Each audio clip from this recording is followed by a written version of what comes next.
जम्मू कश्मीर में आइंदा कुछ दिनों में राज्यसभा इलेक्शन हो रहे हैं और अगले महीने में दो सीट्स के लिए बाईपोल इलेक्शंस हो रहे हैं। जाहिर तौर पर हर कोई पॉलिटिकल पार्टी अब एक गियरिंग में आ गई है। उन्होंने अपनी एक्टिविटीज बढ़ा दी है।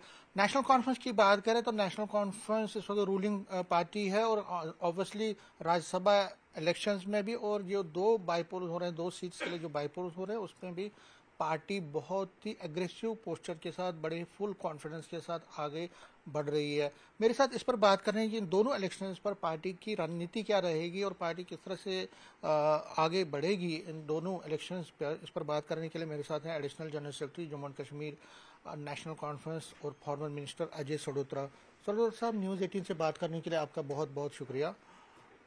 मैं पहले बाईपोल्स पर आता हूँ। बाईपोल्स की अगर हम बात करें तो नगरोटा की जो कॉन्स्टिट्यूंसी है उस पर सबसे पहले आता हूं मैं आप पे।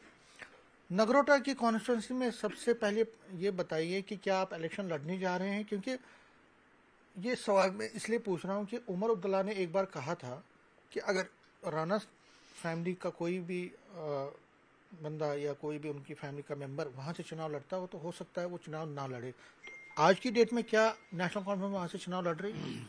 नेशनल कॉन्फ्रेंस रियासत की सबसे बड़ी पॉलिटिकल पार्टी है, प्रीमियर पॉलिटिकल पार्टी है।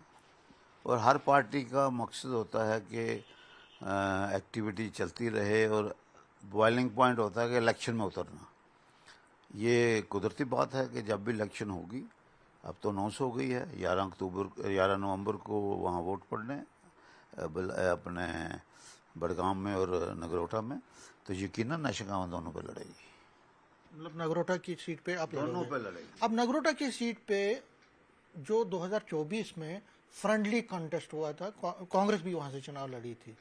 क्या इस बार, क्योंकि इस बार हर्षदेव भी जो कि इंडिया ब्लॉक का भी हिस्सा है और आपके साथ यहाँ पे कोलिशन में भी है, वो भी दावा ठोक रहे हैं, तो नेशनल कॉन्फ्रेंस का उठेगा, कांग्रेस का उठेगा, या हर्षदेव को आप सपोर्ट करने जा रहे हैं? मैं आपको ये कहना चाहता हूँ कि उस कॉन्स्टिट्यूंसी से नेशनल कॉन्फ्रेंस इलेक्शन लड़ेगी, क्योंकि नेशनल कॉन्फ्रेंस का वहाँ जनाधार जो है वो ज़्यादा है। और जो हमारे वहाँ साथी हैं, हमारे वर्कर हर्जात हैं और वहाँ लोकल लीडर हैं, उनका भी कहना है कि नेशनल कॉन्फ्रेंस को वहाँ से इलेक्शन लड़नी चाहिए। और हमने उनके जो ख्यालात हैं, एहसासात हैं, जज्बात हैं वर्कर्स के कि नेशनल कॉन्फ्रेंस को वहाँ से लड़ना चाहिए, वो हमने हाईकमांड तक पहुँचा दिए हैं। लड़ने चाहिए। तो कांग्रेस और हर्षदेव जी, क्या उनको आप मना सकेंगे कि वो इस रेस से बाहर निकले? हम पार्टी हैं, हमने पार्टी का करना है, पार्टी हाईकमान ने बाकी फैसला करना है। यहाँ रेस से बाहर निकालना या नहीं निकालना वो बात की बात है, पहले पार्टी नहीं, हाईकमान। आपको लगता है कि अगर वो चुनाव लड़ते हैं तो आपके लिए मुकाबला थोड़ा कमजोर हो जाए, आप कमजोर हो जाओगे, क्योंकि वोट बढ़ जाएंगे, एंटी बीजेपी वोट बढ़ जाएगा, वो आपके लिए थोड़ा बहुत इश्यू रहेगा? अगर पॉलिटिकली पूछो तो वोट बटना भी थोड़ी अच्छी बात है, क्योंकि आपको मुकाबला वहाँ बीजेपी के साथ करना है। तो इसलिए पार्टी जो फैसला करेगी उसके मुताबिक, हम पार्टी के सिपाही हैं, वो कहेंगे भाई हमने फलां आदमी को मैंडेट दिया, इसके पीछे चल रहा, तो हमने पीछे चलना है, हमारा काम यह है। एक और सवाल यहाँ पे है कि क्या सेम कैंडिडेट को आप रिपीट करना चाहेंगे या कोई और भी, अगर आप जो है उस पर कोई मंथन चल रहा है? इस सवाल का मैंने पहले जवाब दे दिया कि जो हाईकमांड फैसला करेगी। मंथन हुआ था, परसों हमने यहाँ एक मीटिंग की थी इस नगरोटा असेंबली कॉन्स्टिट्यूंसी के सिलसिले में, तो वहाँ काफ़ी मंथन हुआ था। जो पार्टी हाईकमांड फैसला करेगी वही होगा। अच्छा, तो ये तो हो गया नगरोटा का। बडगाम की सीट पे एक उलझन सी है। उलझन है कि दो खीमे हैं। उमर अब्दुल्ला, ये कहा जा रहा है, ये रिपोर्ट्स हैं कि वो अपने किसी चहेते को या अपने किसी साथी को वहाँ से चुनाव लड़वाना चाहते हैं, लेकिन आगा रोहला जो है वो किसी अपने करीबी को वहाँ से चुनाव लड़वाना चाहते हैं। तो क्या लगता है आपको कि अगर दोनों में ये थोड़ा बहुत रहा तो क्या आपको नहीं लगता कि अपोनेंट्स को फायदा मिलेगा? जो भी इलेक्शन लड़ेगा वो हाईकमांड का चाहता ही होगा। ये नहीं आप कह सकते ये चाहता है या वो चाहता, कि नेशनल कॉन्फ्रेंस बहुत बड़ी जमात है, यहाँ बड़े हमारे साथी हैं। जो भी साथी इलेक्शन लड़ता है हाईकमांड की पसंद के मुताबिक लड़ता है। और जो इलेक्शन होगी उस वक्त जो समीकरण बनेगा, जो बात बनेगी, तो उसमें अगरुल्ला साहब भी कॉन्फ्रेंस में लिए जाएंगे। कैसे बात होगी ये आगे पता चलेगा। मतलब उनको कॉन्फ्रेंस में लेके जाएगा? पार्टी कोशिश करेगी उनको भी कॉन्फ्रेंस में लेने की, क्योंकि यहाँ नेशनल कॉन्फ्रेंस जो है ये जमहूरी पार्टी है, डेमोक्रेटिक पार्टी, ये सबको कॉन्फ्रेंस में लेके चलती है। अच्छा, इस इन सीटों पे जो दो सीटें हो रही हैं वो बराबर एक साल के बाद हो रही हैं, एक साल और एक महीना, क्योंकि 10 तारीख को आप एक साल कंप्लीट करने जा रहे हैं, 10 अक्टूबर को। ये 11 नवंबर को इलेक्शन होंगे, तो एक साल तो तकरीबन 13 महीने के बाद ये इलेक्शन होने जा रहे हैं। एक रेफरेंडम आप इसको मानते हैं? क्योंकि अपोजिशन कहती है कि एक रेफरेंडम है, पिछले एक साल में इन्होंने कुछ किया नहीं, और वो तो दावे कर रहे हैं कि दोनों सीटों पे आप हारेंगे। आप जीत का दावा कर रहे हैं ऑब्वियसली, लेकिन क्या आपको लगता है कि रेफरेंडम है और अगर आप जीतते हैं तो आपकी जो पॉलिसीज प्रोग्राम्स हैं उसको विंडिकेशन मिलेगी? देखिए, यहाँ तक तल्लक है एक तो बदकिस्मती है जम्मू कश्मीर की आवाम की। एक साल के बाद इलेक्शन हो रही है। आप अंदाज़ा लगाइए कि ये दोनों कॉन्स्टिट्यूंसी जो हैं they have been deprived for long 1 year. हालांकि पहले तो स्टेट डिप्राइव हुई, उसके लिए हमें सुप्रीम कोर्ट में जाना पड़ा, और आज इसको भी उन्होंने डिप्राइव किया फॉर मोर देन 1 ईयर। ये बड़ी अनफॉर्चुनेट बात है, और इलेक्शन कमीशन को इस पर सोचना चाहिए कि वो किस किस्म का लोगों का एक जो विश्वास है डेमोक्रेसी पे उसको कम करने की कोशिश कर रहे हैं। उनको ये काम नहीं करना चाहिए। जब ड्यू हो इलेक्शन कर देने चाहिए। मैं इस बात का हामी हूँ। यहाँ तक नेशनल कॉन्फ्रेंस का तल्लुक है, आज के दिन अगर आप मुझे पूछेंगे तो यकीनन हम दोनों सीटें जीतेंगे, इसमें कोई दो राय नहीं है। और उसमें हमारे साथी जो हैं दिन रात काम करेंगे। मगर मैं इलेक्शन कमिश्नर को आज एक बात कहना चाहता हूँ कि यहाँ इलेक्शन कमिश्नर को कोशिश करनी चाहिए कि बडगाम और नगरोटा में फ्री एंड फेयर इलेक्शन हो। तो आपको क्या लगता है, रिगिंग का आप फियर कर रहे हैं? आपको डर लग रहा है रिगिंग का? डर नहीं लग रहा है, मगर बीजेपी की कोशिश रहेगी। ये डर की बात नहीं मैं कर रहा, मैं कोशिश रहेगी।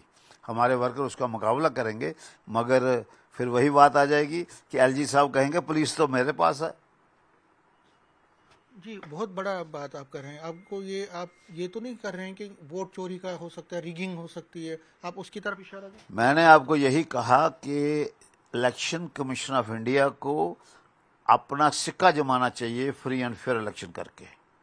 और यहाँ कोई अगर ऐसी बात होगी तो इलेक्शन कमीशन पर दबा लगेगा।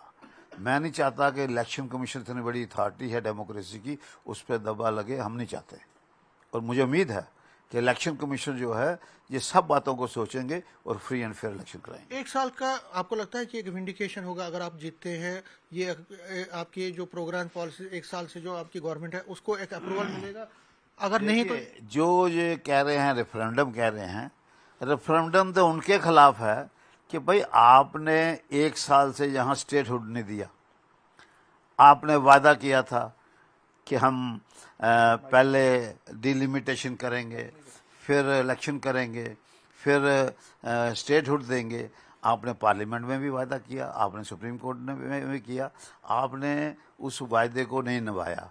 तो आप किस मुंह से रेफरेंडम की बातें कर रहे हो बीजेपी वाले?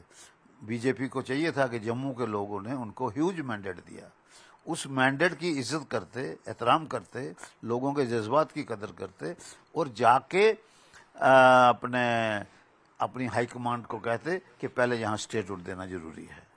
उस पर तो वो बात करते नहीं, तो वो दाएं बाएं के बयान दे के अपना गुजारा करते।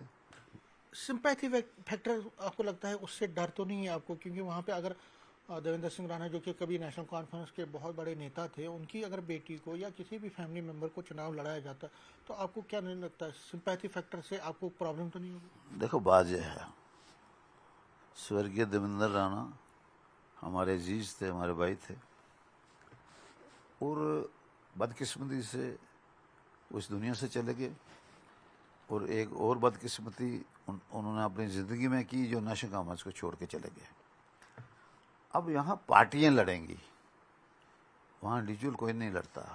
ये इलेक्शन जो होती हैं ये पार्टियां लड़ती हैं, मुद्दों पे लड़ेंगी। तो जो भी फैसला लोग करेंगे उनका फैसला सिर माथे पे है। मैं अब राज्यसभा की सीटों पे आता हूँ। 4 सीटें हैं और 4 में से जो अभी के गणित है उसमें 3 पे तो आप कंफर्टेबली जा सकते हैं, एक पे भी बीजेपी को मशक्कत करनी पड़ेगी थोड़ी बहुत, क्योंकि 2 वोट जो कम है। नेशनल कॉन्फ्रेंस का एक दड़ा ये कहता है कि हम चारों की चारों सीटें लड़े, लेकिन कांग्रेस एक सीट, जो हमारे पास इनपुट है कि एक सीट मांग रही है। क्या कांग्रेस को एक सीट दी जा सकती? ये सारा फैसला नेशनल कॉन्फ्रेंस हाईकमांड ने करना है। जो हाईकमान फैसला करेगी वही होगा, और वो जब फैसला होगा आपके सामने आ जाएगा। सबसे पहले मैं आपको ही बताऊंगा जब मुझे फैसला पता चलेगा। अब इसमें एक उलझन जो एक सवाल है, 16 तारीख को फाइनल हियरिंग है 4-5 नॉमिनेटेड जो एमएलए के बारे में। बीजेपी उस पर भी नजर गड़ाए हुए है। बीजेपी कई और छोटी छोटी एमएलए पे भी जो इंडिपेंडेंस हैं और कई पार्टियों के साथ उन पे भी नजर गड़ाए है। राज्यसभा का इलेक्शन आपको पता ही है, उसमें बाहुबल चलता है, माइट चलता है। तो आपको लगता है बीजेपी कुछ कर सकती है, कुछ खेला कर सकती है जो आपको फिर लास्ट में पछताना पड़ेगा? देखो, नेशनल कॉन्फ्रेंस के जो हमारे साथी हैं बड़े मजबूत तरीन हैं। कांग्रेस के लोग भी हमारे साथ हैं और ये जो है आपके इंडिपेंडेंट भी हमारे साथ हैं। तो इसलिए वो कहते हैं कि मंगेरी लाल के सपने तो कोई भी देख सकता है, हम उसको रोक नहीं सकते। मगर मुझे नेशनल कॉन्फ्रेंस लीडरशिप पर, अपने साथियों पर भरोसा है कि हमारे साथी हमारी मजबूत लीडरशिप के सामने कोई खेला नहीं होने देंगे।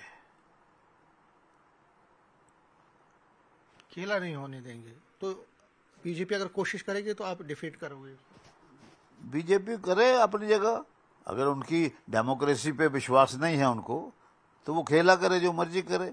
मगर यहाँ खेला खुला नहीं चलेगा, यहाँ उनको वही खेला होगा जैसे बंगाल में होता था। अच्छा, एक और सवाल है, कंटेंट जो कैंडिडेट्स पर बात है, फारूक साहब का नाम चर्चा में है, क्या वो लड़ेंगे? यकीनन लड़नी चाहिए। मैं तो उनसे आपके माध्यम से गुजारिश करूँ, उनको जरूर लड़नी चाहिए। चौधरी रमजान जी लड़ेंगे? बाकी पार्टी फैसला करेगी, बाकी मैं किसके लिए नहीं कहता। अजय सोडोत्रा जी लड़ेंगे? मैं बाकी किसी के लिए नहीं कह सकता। मैं सिर्फ एक ही कह सकता हूँ कि अगर डॉक्टर फारूक अब्दुल्ला साहब, अजय सोडोत्रा साहब लड़ेंगे, अगर अगर अगर आपको बोला जाए तो आप तैयार हैं? पार्टी हाईकमान का जो फैसला होता है हम उस पर चलते हैं। हम पार्टी के सिपाही हैं, जो पार्टी फैसला करेगी उसके साथ सारे चलेंगे। मगर फारूक अब्दुल्ला साहब की तलक है जहाँ तक, उनको मैं आपके माध्यम से गुजारिश करूंगा, उनको जरूर लड़नी चाहिए। देखिए, मैं इसलिए ये सवाल आपसे पूछ रहा था, आपका नाम भी इसलिए है क्योंकि जब उमर साहब ने सरकार बनाई थी तो उमर साहब ने इनके 3 मिनिस्टर जम्मू से बनाए, सतीश शर्मा, सुरेंद्र चौधरी और जावेद राणा साहब। तो राज्यसभा में क्या आपको लगता है कि एक बैलेंस करने की कोशिश होगी और रिप्रेजेंटेशन जम्मू को भी मिलेगी? नेशनल कॉन्फ्रेंस ने हमेशा बैलेंस किया है। अगर आप देखेंगे शेर कश्मीर की गवर्नमेंट में हमारे पास जम्मू रीजन से कोई एमएलए नहीं था। उस वक़्त भी अपने पंडित परमानंद जी, अत्री साहब, पीएन राजू साहब, बाबू परमानंद जी, मतलब उस वक़्त भी बैलेंस रख रहे हैं जो आप बात कर रहे हैं। जब 96 में हम 4 एमएलए बने फारूक अब्दुल्ला साहब की क़यादत में, एक मैं बना, एक विजयपुर से बने, एक इधर से नगरोटा से बने, एक अखनूर से बने। मगर आप हैरान होंगे कि बैलेंस की बात करते हैं। बैलेंस लांग के फारूक अब्दुल्ला साहब ने 8 लोगों को मिनिस्टर बनाया, 4 लोगों ने एमएलए बनाए, 8 को मिनिस्टर बनाया। वो जैसे बाजार में कहते हैं ना, बाई 1 गेट 2, 8 को मिनिस्टर बनाया। तो लिहाजा नेशनल कॉन्फ्रेंस ने हमेशा चाहा है कि जम्मू कश्मीर को इकट्ठे चलाना है। लास्ट में राज्यसभा और असेंबली सीट्स, क्या बेड़ा पार होगा? 100% होगा? कोई ऐसी गुंजाइश ही नहीं कि नहीं होगा, क्योंकि अपोजिशन कहती है कि आपने कुछ किया नहीं है 1 साल में। अपोजिशन को सवाल करोगे 10 साल में आपने क्या किया, बीजेपी ने 10 साल में क्या किया ये बताए। और अगर कोई कहते हैं जनाब ये सड़क बना रहे हैं, तो आप मुझे बताइए कि उस सड़क पे लोग कहाँ के ठेकेदार हैं, कहाँ के वहाँ मजदूर तक बाहर के हैं। यहाँ पुल बनाया, आपने देखा कठुआ के पास पुल ऐसे ही गिर गया, अभी तो थोड़ा 2 साल ही हुए पुल बने हुए। इस किस्म के काम किए इन्होंने। बीजेपी ने 10 साल में जम्मू के लोगों का शोषण किया, और फिर भी जम्मू के लोगों ने उनको आज भी मैंडेट दिया। तो मैंने आपको कहा उनको चाहिए कि जम्मू के लोगों की बेहतरी के लिए, जम्मू कश्मीर के बढ़ावे के लिए उनको स्टेटहुड के लिए सबसे पहले आगे आना चाहिए था। वो सोचते हैं स्टेटहुड मांगना शायद उमर अब्दुल्ला साहब की ज़ाती कोई डिमांड है, शायद नेशनल कॉन्फ्रेंस की ज़ाती डिमांड है, शायद कांग्रेस की ज़ाती डिमांड है। मैं जो हमारी नेशनल क़यादत है प्रधानमंत्री जी हैं, मैं उनसे गुजारिश करना चाहता हूँ कि भाई ये कोई ज़ाती किसी पार्टी की डिमांड नहीं है, ये जम्मू कश्मीर के लोगों की डिमांड है और आपका वायदा है, इसको पूरा करिए। तो आप ये नारे लगाएंगे कि इन्होंने कुछ नहीं किया, तो हम भी तो कह सकते हैं 10 साल में आपने क्या किया। यहाँ इलेक्शन नहीं होने दिए, हमने सुप्रीम कोर्ट से फैसला करा के इलेक्शन करवाए, आपने हमें वो नहीं किया, स्टेट ऑर्डर नहीं दिया, ये तो हम भी कह सकते हैं। बाकी कहने को जो मर्जी कहें। न्यूज़ 18 से बात करने के लिए शुक्रिया। कैमरामैन चावन के साथ में समीर भट्ट, न्यूज़ 18 जम्मू।